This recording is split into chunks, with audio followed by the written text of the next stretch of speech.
السلام علیکم، آپ دیکھ رہے ہیں city 11 news Pakistan S T. اب خبر شامل کرتے ہیں فیصل آباد سے۔ City 11 news Pakistan S T پر خبر چلنے پر D O M Razia Tabassum کو سیکرٹری اسکول ایجوکیشن نے عہدے سے فارغ کر کے محکمہ کو رپورٹ کرنے کا حکم دے دیا۔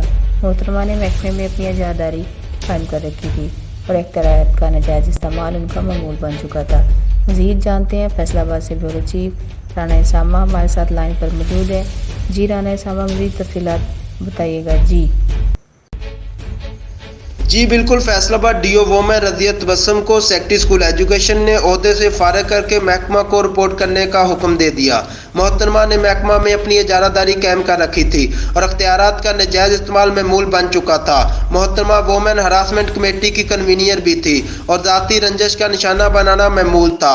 حال ہی میں ای او کے خلاف 2 سالانہ انکریمنٹ روکنے کی سفارش کر دی، جبکہ ای او نہ ہی کیس میں فریق تھا اور نہ ہی درخواست گزار نے انہیں نامزد کیا تھا۔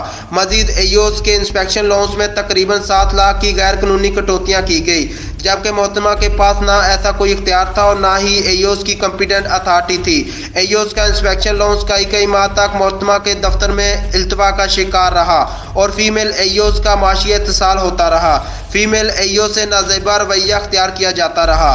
استاذہ کو اپنے دفاع کا موقع دیے بغیر C M road map indicator پر لاکھوں کا جرمانہ کیا۔ استاذہ کے اہل ہونے کے باوجود مستقلی اور پروموشن تاخیر کا شکار رہیں۔ مجاز اتھارٹی کو بتائے بنا دوسرے محکمہ جات کے دفاتر کے دورے معمول تھا، جبکہ ان کے دفتر میں آنے والے سائلین ذہنی دباؤ کا شکار رہتے تھے۔ محترمہ کے دفتر سے فائلز اکثر گم ہو جاتی تھی اور استاذہ کو بار بار ڈگری ویریفیکیشن کے لیے فائلز جمع کروانی پڑتی تھی۔ محترمہ سیاسی پشت پناہی کی وجہ سے حکومتی احکامات کے خلاف 3 سال سے زائد عرصہ سے ایک ہی اسٹیشن پر تعینات تھی۔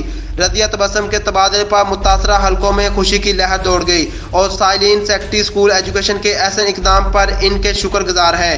مزید برآں سائلین کا وزیر اعلیٰ پنجاب اور ڈی جی نیب پنجاب سے مطالبہ ہے کہ اختیارات کا ناجائز استعمال کرنے پر موصوفہ کے خلاف انکوائری کو زیر عمل لاتے ہوئے قانونی کارروائی کی جائے، تاکہ آئندہ کوئی بھی اتھارٹی محکمہ کو اپنی جگیر سمجھ کر طاقت اور اختیارات کا ناجائز استعمال نہ کر سکے۔ جی